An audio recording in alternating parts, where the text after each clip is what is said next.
Okay. Hang on, we're doing join. Awesome.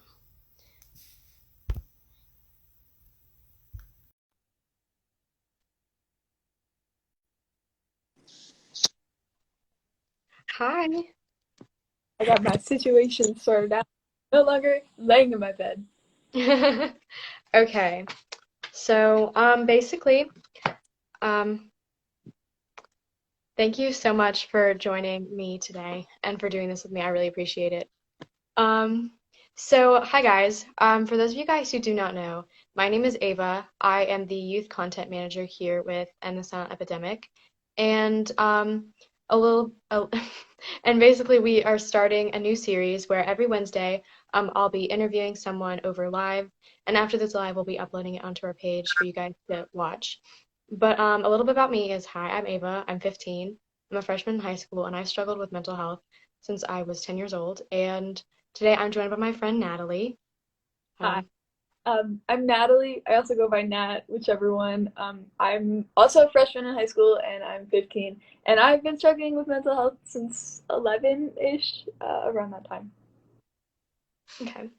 So again, thank you so much for joining me today. The topic of today's live is we're going to be talking about parents and how they affect our mental health and ways that parents can help. So if you're a parent or you want to show this to a parent, then you should totally show this to them because we're going to be talking about some stuff. So so my first question I have for you is how have your parents responded to like your mental health? Um, it's interesting. My mom is a social worker slash therapist, so it's been interesting to see her reaction. They've been definitely supportive, and that's been extremely helpful, but it also feels a little bit every once in a while like she treats me like her patient rather than treating me like her daughter, which is interesting. They've definitely been overall helpful, and that's been really, really, really supporting and helpful. That's good. Yeah, definitely. I feel like I've experienced not the same thing, of course, because my mom is not a therapist or social worker, but my parents have also always been like pretty supportive and they've always tried their best to like understand, which I feel like is really important for parents to do. Um and and how has like your mom's response like affected your mental health? Like I know you said it was like positive, like her trying to help you. Has that helped you like make it easier for you to cope? Um, it has and it hasn't because I mean she is usually really helpful at like saying things that will help me, but at the same time, it can be hard to talk to her about certain things because I'm worried that she'll like just go all like therapist mode. And it's just been really interesting to see like her reaction as someone who's trained in this like type of stuff. So definitely positive and negative. It's got its ups and downs. Yeah, for sure. Um, so another thing I wanted to ask, which is kind of like along with the same lines, is if your mom were to have like a different response to it, like she were maybe to be less supportive and not try as hard to like help you, how do you think you'd be doing? Not very good. I definitely would not. I mean, I think I would be here, but I would not be doing nearly as well as I am because I'm proud to say that I can like say that I'm doing okay as of now. I'm really in a pretty good like headspace, and I definitely don't think I would be this okay if my parents were any less supportive of how they have been. Um, so I'm really really lucky to have their support and their kindness. No, I definitely agree. I feel the same for me. I don't I'll never be able to understand how hard it must be to like have parents who aren't supportive. Like I definitely would not be at the place where I am. I mean, I'd also probably still be here, but I would still be here, but just not like in like as good of a headspace as I am now. Yeah. Um, Another question is, while we're talking about parents like negatively responding, how does it make you feel whenever like you hear about parents like not really being supportive and them having like not a great response? Like, how does that make you feel? It's it's really upsetting because I feel like as parents you should be able to to help your kid when they aren't doing okay. And it's just really like upsetting when I see a parent who isn't super open about mental health and like ready to learn and to help with their kid, and their kid's journey and stuff.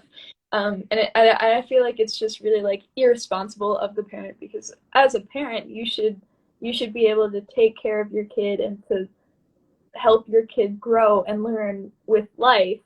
But if you're teaching your kid that feeling emotions is not okay, then that's going to be really, really bad in the long run. And it's just going to go really bad. And so I really hate it when I see a parent who's just being really not helpful to their kid. It's really, really sad.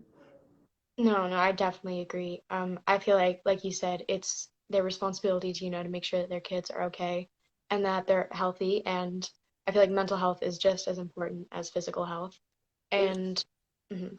So, another thing I wanted to ask you about was, so one thing I've heard a lot, I don't know if you've heard this, but I've heard this from many people, where a lot of times parents will tend to put grades above mental health. And of course, like, grades are important, but like they'll kind of like sacrifice their mental health for their grades.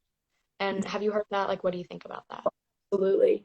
And even from my parents, who I know I keep bringing it up, but my mom is a social worker. So even from her, it has absolutely felt like at times my grades, or they have thought that my grades have been more important than my mental health, which is so upsetting because online school is just awful. Like, I don't learn anything. I end up doing really, really awful. And not only do my grades fall really, really far down, so does my mental health. And it is heavily because of how awful online school is. And so you get into this loop where your grades are bad because your mental health is bad, but your mental health is bad because your grades are bad. And Hmm. it's really, really hard to get out of that loop. But when you have someone telling you, like right up on your shoulder, telling you that you need to get your grades up, but you like mentally cannot, it's so frustrating because you're always like sacrificing. Like, one week you'll be sacrificing your grades so that you can feel better mentally, but the next week you're forced to sacrifice your mental health so that your grades can get better. And it's just a really, really, really hard loop to be stuck in, and it's really difficult to like get out of, and just to break that, I think. No, no, I definitely agree. I feel like, although yes, like, grades are super important, sometimes like you can't perform as well if you're not in like a good mental state. Like, I know whenever I'm doing good mentally, like, I do better in school and vice versa. So I definitely feel like mental health is just as important, if not more important than, grades and stuff like that. Yeah. Um, so for you personally, was it easy for you to come to your parents to tell them about like your mental health, or was it hard?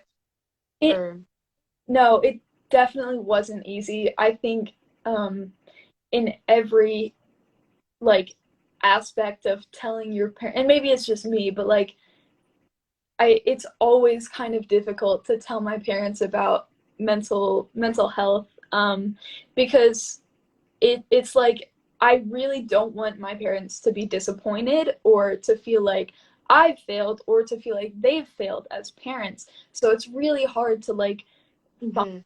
time when I feel safe to tell them that I'm not really doing okay.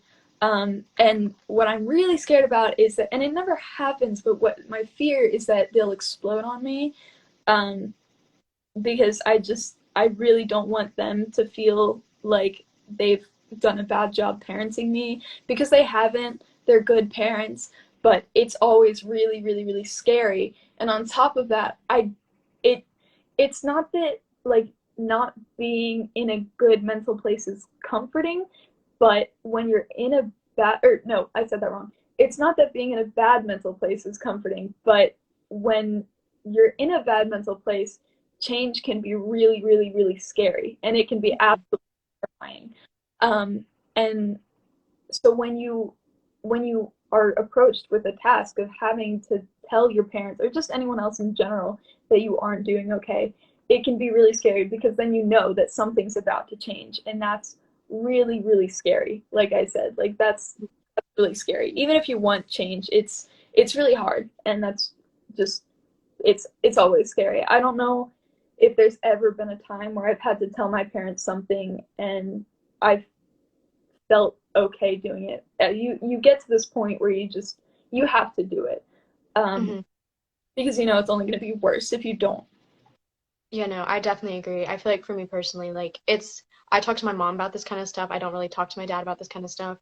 And it's much easier for me to tell my mom this kind of stuff, but like vice versa, like with my dad, like me and my dad, like we're close, but like it's hard for me because like I know there's nothing wrong with me, but like I have like a different personality. Like I'm more like obnoxious and like making like jokes all the time. So like sometimes it's hard for me to like when I'm like around him to be like I'm not okay Absolutely. because yeah, also hold on. Sorry. Oh, we have a request. This is she is the head of like this whole account. So I'm gonna let her in. Okay, good. Hey. Oh my gosh, hi guys. I'm so sorry. I didn't mean to request, but hey, I'm here. I just want to say I am just loving this. I just have to say, you guys, you are an inspiration to me. You know, honestly, the authenticity, the the honesty and the bravery it takes for you guys to be talking about this and being honest about stuff like this would be so impressive at any age, let alone as young women. So I just want to thank you, and I just want to say you guys are amazing. Um, you're hosting in such a wonderful way and facilitating an amazing conversation, and you are just thank you for what you are saying. And I hope both of you know that all of this content, I'm taking diligent notes, and I'm going to put it into our PSAs that we're going to release publicly. Obviously no names or anything, and I'll run it by you, but this is going to really help people. Thank you. All right, I'm going to get off because this is about you guys, but thanks again. Yeah, no problem. Thank you. How do I get off? Here, Can you it's just, yeah. can you I take got me you. off? Okay, Yeah. bye. Okay. So I have like just a couple more questions left for you. So like you said, like how we've been talking a lot about how your parents have responded. What's some advice? Like I can see like there's like a parent in the comments. Um, Also, if anyone in the comments like has any questions or something you guys want us to answer, you guys can just like put it down like the comment bar. There's like a little question tab where you guys like put stuff. But yeah, so from your perspective, what do you think like what do you think parents should and should not do whenever their child is coming towards them with like expressing like, hey, like I'm struggling. Yeah, so I think it's really important to not don't victimize the kid. Absolutely don't try and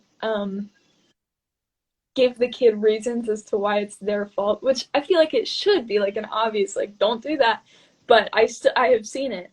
And also this one absolutely might not be as obvious, but don't take the screens away from the kid because um it's I know from my parents the first thing they go to when they want to find what's causing the problem is screens because like that's what everyone thinks of because especially them they did not grow up with technology like I grow up with.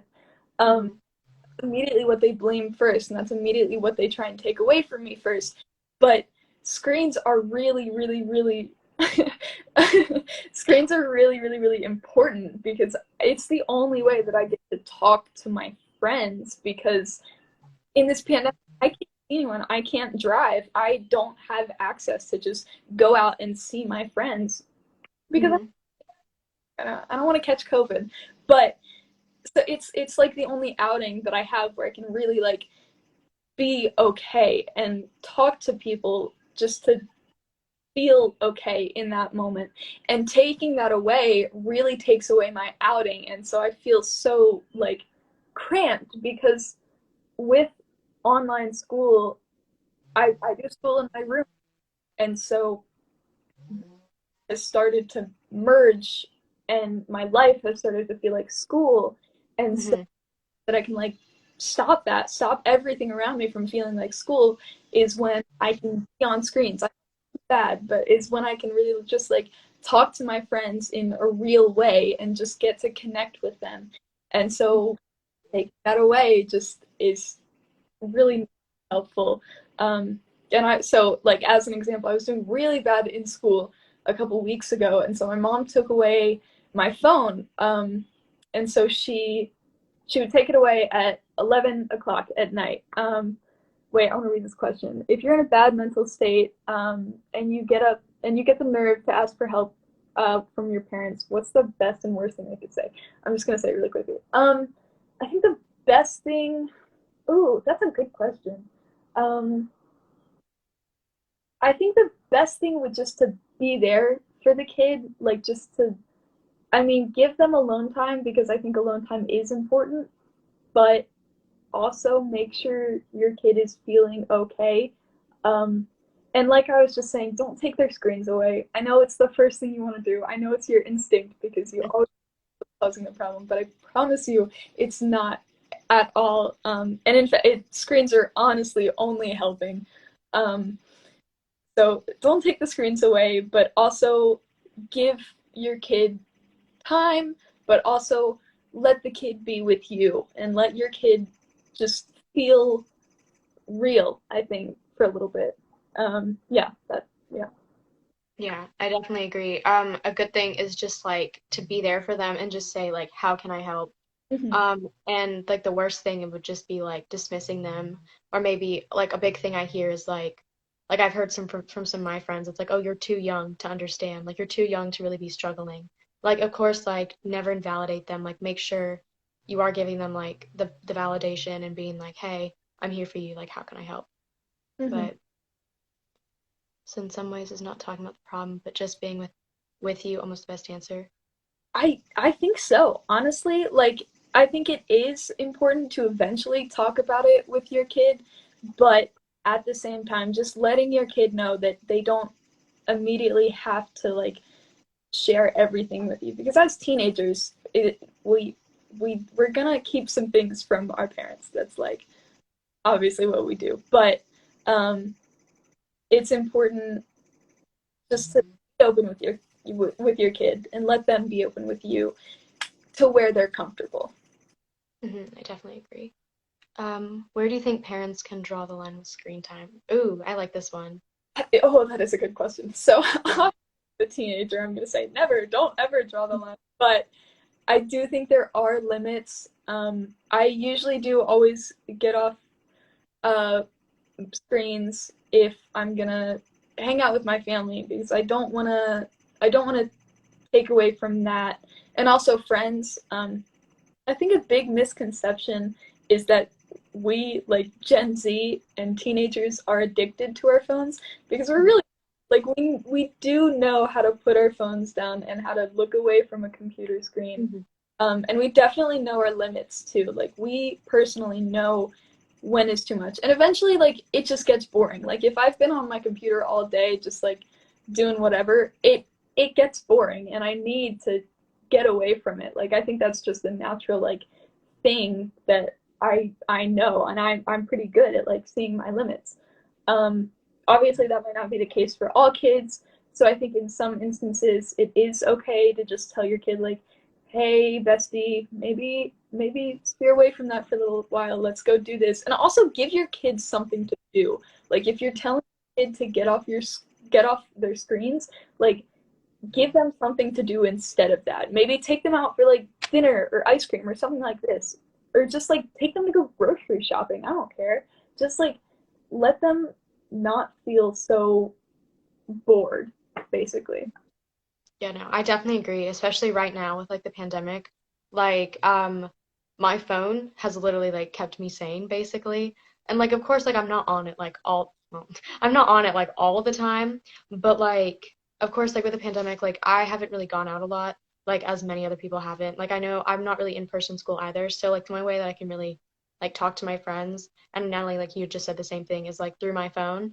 And so like I'll be calling my friends and of course like you don't want to like I like my personal opinion, I guess, is just like also just be like a little more lenient right now, just because of the pandemic. But like, of course, it's like I'm not like a parent, and it's different with every kid, and some kids like have their different limits at like different ages. But I guess like like Natalie said, like of course like have your limits, but like just know that like it's kind of like keeping a lot of people sane right now with like the pandemic and Yeah. stuff. For sure. And also, while we're on the topic of the pandemic, the last question I want to ask you is, how do you think, of course, like with the pandemic right now, some people who have struggled with mental health for a while, their mental health has probably worsened. Some people are experiencing struggles with mental health for the first time. And how do you think, what's something that you just want to like tell parents about like kids' mental health, or maybe like help them with like understanding some more? I think it's really, really, really important, especially with school, because school honestly is one of the worst like stresses or stressors that I have right now. I think just be patient with your kid and understand that this is not like what we're going through now is temporary and it's not gonna last forever. And maybe some mental things are gonna linger around for a little while after all this COVID stuff is done, but online school is not going to be here forever, and we're gonna get back to normal eventually.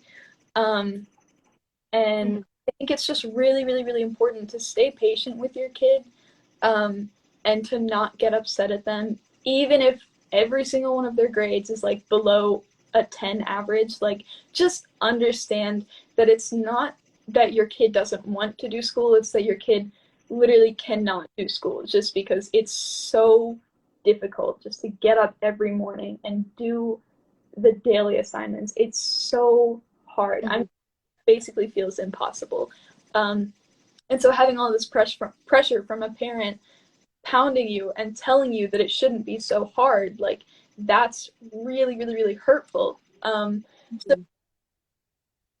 by all means, do not tell your kids that school is easy now, because that is so hurtful, and it's so like it just makes us feel so much weaker than we really are.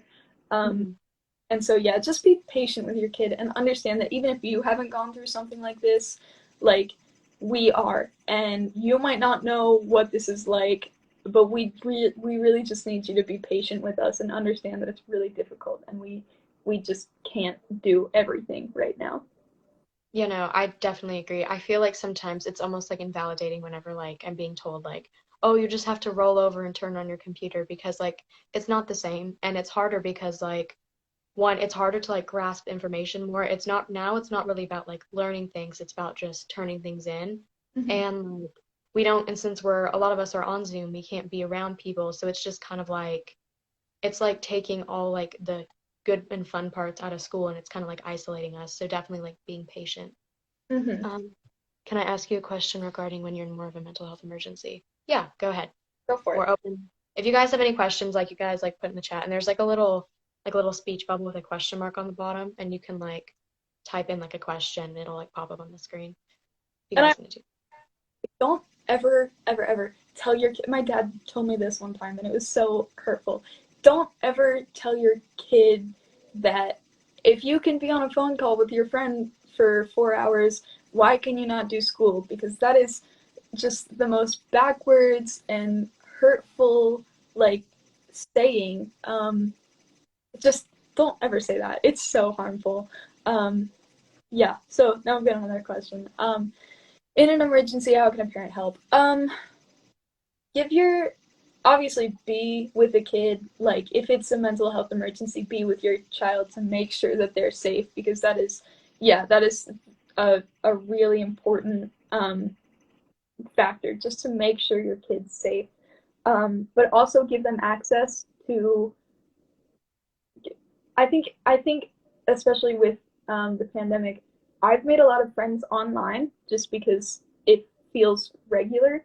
Um, so give them access to websites and their phones to text their friends, because I've made a lot of really, really, really close online friends that live in Iowa, that live in Florida, that live in California, New Jersey, and I might never ever meet them in person, but they're still some of my closest friends, and I really would trust them with anything. Um, so it's really important to let your kid talk to those people without barging in on the conversation, without like trying to see what's going on. But keep, I mean, obviously, keep like make sure your kid's okay. Like that's really, really, really important. But just let them talk to their friends who they trust. Not that they don't trust you, because I'm sure they do, but it's just so much easier to talk to someone who we know like is going through what we're going through. Um, and so yeah, just to like in less of like the crisis moment, give your friends access to those, give your kids access to those friends. In crisis moment, be with your kid. That even if your kid doesn't want it, but if it's like a really important situation, be with your kid. That's definitely really, really important. Um, and I don't mean just like sit in your room with them. Just like take them, like I said earlier, take them out to ice cream, take them out to the grocery store, just anything to get them out of the. That's like it's dangerous just to be in my room for so long, not doing anything, not being anywhere. It's dangerous. So just take your kid out for like a weekend or whatever. Like my family went to Maggie Valley like 2 weekends ago. That was so helpful for me just to not stay in the room and be on my computer. That was so helpful, and I'm so glad my parents like did that. So I got a ton of really pretty rocks. So yay.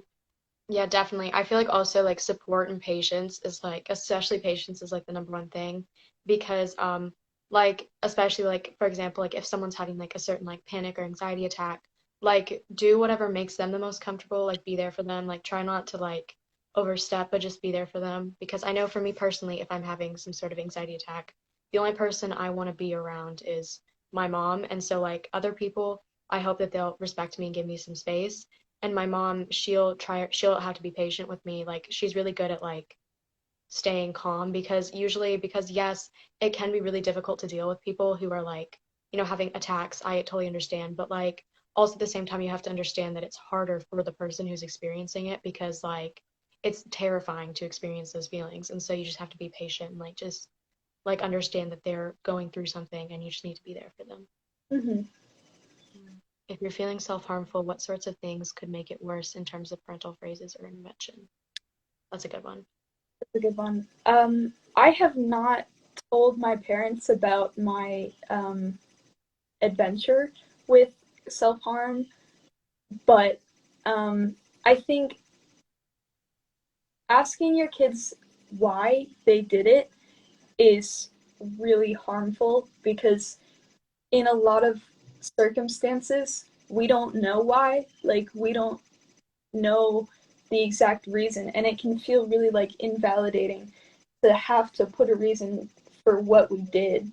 Um, and so to just be open with your kid and not feel like it's your responsibility to immediately try and help your kid, just to be there, just to be comforting to your kid is everything to us.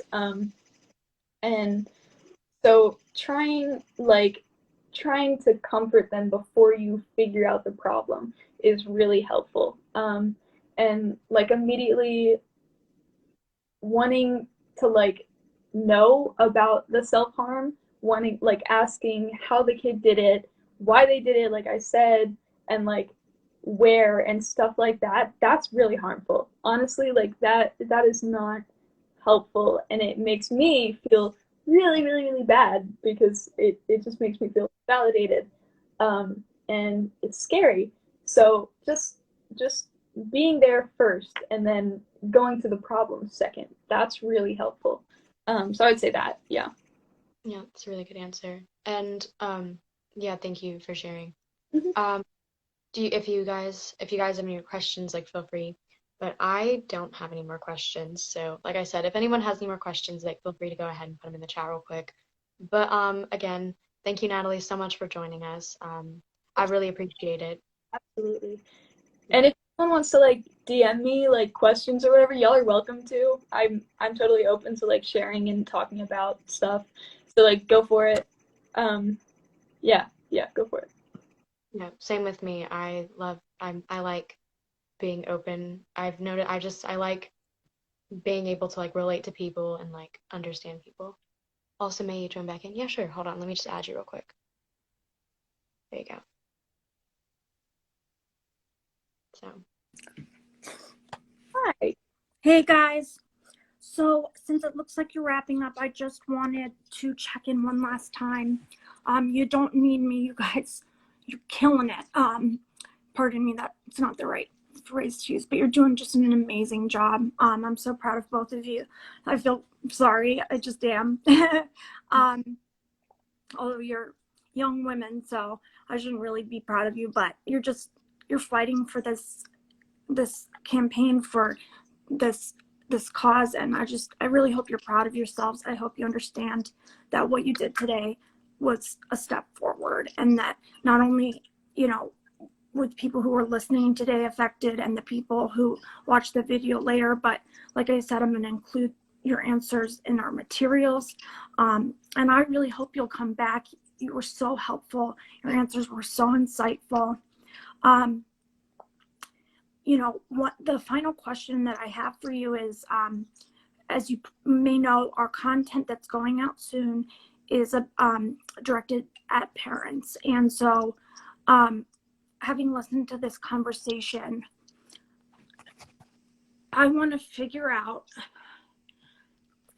honestly, I'm so happy, that I was already so happy about this, but your answers changed my perspective and were different than some of the things I thought would have been helpful to hear, or that you guys would have maybe felt you would have wanted to hear from your parents. So I'm so glad that you were so honest, and that we got to have this perspective, and that's why I think this segment is so important.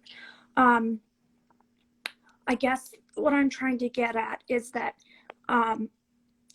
what I'm trying to do in this content is give parents at least one helpful phrase or thing to do in a very kind of emergent and heading down towards self-harm thing they could do, and one thing they could do that would make it worse. So to me, it sounds like one answer, the answer for the positive would be, make sure that their child knows that you're there for them. Don't necessarily exact issue. Don't ask a lot of questions or force them to talk about it. Let them have their screens, their friends, and other kind of distractions and things they can engage their mind with, but be there with them and be ready to talk, and make sure they know that mental health is not stigmatized or something to be ashamed of when they're ready. Is that a fair kind of summary of what you were saying? Great. Okay. And then in terms of making it worse, it would obviously just be the opposite of that. So taking away screens, taking you away from your friends and other resources. And then, of course, and it sounded like you said pointing out any, self-harm marks, or talking about, the specifics. Is there anything else you wanted to add? That's plenty. Yeah, that last one goes for not just parents. I feel like it should be very obvious not to point out self-harm marks, but I have seen it, and it's just like, if anyone here doesn't know, do not point out scars or marks. It's so sad to think that we have to remind people of that, but sadly, there are many who do need to know things that are that, obvious to you and I. But because of people like us, we're going to get to a place where that's not something that people even need to know, be reminded of anymore. So, thank you. I don't even feel like thank you is enough. This was an amazing first segment. Ava, you are fantastic. I've said this multiple times, but I want everyone to know this was Ava's idea. This was not my idea. This is her baby. This is her project. I'm helping her, but she's doing so much of it on her own, and I love that, because this is really, this is being run by a teenager, and it's perspective and thoughts of young people, and that is the perspective we really need if we're going to make a change. So thanks again. I'm going to let you guys close it out, and just please come back, Sarah and Ava. Wonderful job, and I can't wait to see what you do next week. Thank you. Can you log me out? Because I apparently don't understand technology. Okay, there you go. Okay, so yeah, thank you guys so much for watching. I really appreciate it. And Natalie, thank you so much. Like, you had such good answers, and thank you so much, really. I really appreciate it. So thank you all for watching. After we're gonna save this to the page, so if you guys want to show this to like any parents or someone that you think might benefit from seeing this, then you can just show it to them, any parents or anyone. So again, Natalie, thank you so much. You did so good at answering the questions. I really appreciate it. Yeah. But so I guess we're just gonna end it here. Thank you. Bye. Bye.